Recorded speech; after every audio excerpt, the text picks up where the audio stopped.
Welcome to another Mr. Allen Book Talk. We are talking about Al Capone Does My Shirts by Jennifer Childenko today.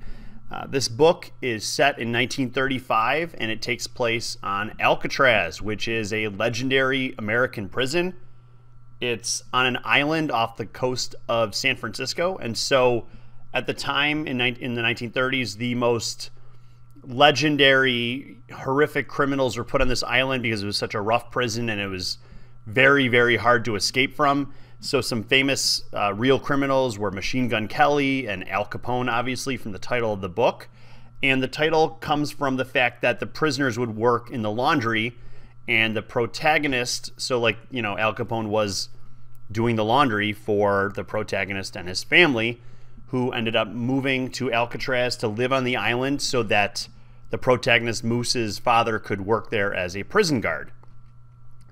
The reason they moved out to San Francisco was because Moose's sister, Natalie, has autism spectrum disorder, and at the time, schools didn't really help, kids who had disabilities, and so they moved out this way so that she could go to a special school called the Esther P. Marinoff School.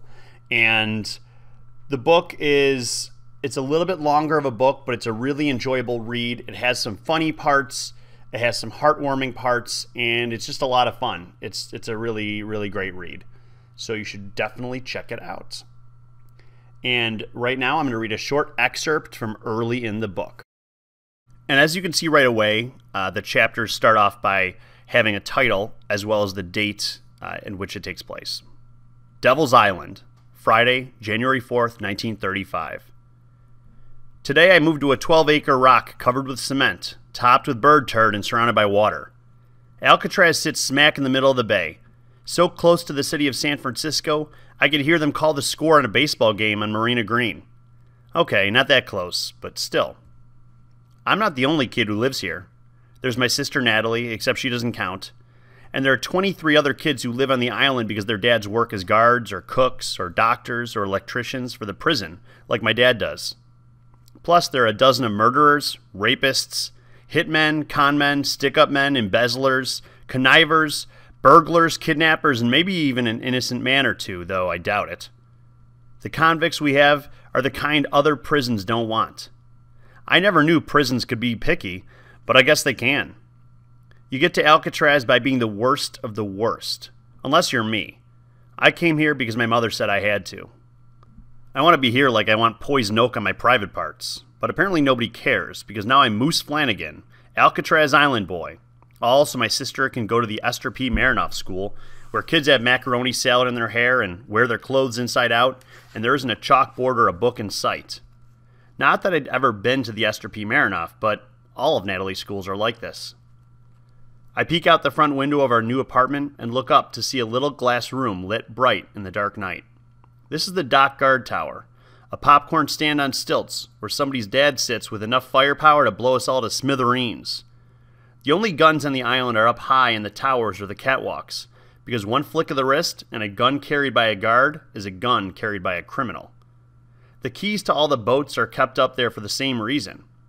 They even have a crapper in each tower so the guards don't have to come down to take a leak. Besides the guard tower, there's water all around, black and shiny like tar. A full moon cuts a white path across the bay while the wind blows, making something creak and a buoy clang in the distance. My dad is out there too. He has guard duty in another tower somewhere on the island. My dad's an electrician, for Pete's sake. What's he doing playing prison guard?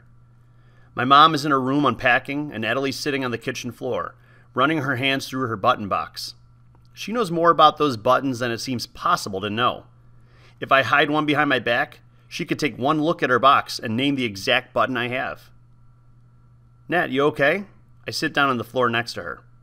Moose and Natalie go on a train. Moose and Natalie eat meatloaf sandwich. Moose and Natalie look out the window. Yeah, we did all that, and now we're here with some swell fellows like Al Capone and Machine Gun Kelly. Natalie Flanagan's whole family. Well, I wouldn't exactly say their family. More like next-door neighbors, I guess. Moose and Natalie go to school, she says. Yep, but not the same school, remember? You're going to this nice place called Esther P. Marinoff. I try to sound sincere. Nice place, she repeats, stacking one button on top of another. I've never been good at fooling Natalie. She knows me too well. When I was 5, I was kind of a runt. Smallest kid of all my cousins, shortest kid in my kindergarten class, and on my block too. But then, people called me by my real name, Matthew. Natalie was the first person to call me Moose. I swear I started growing to fit the name that very day.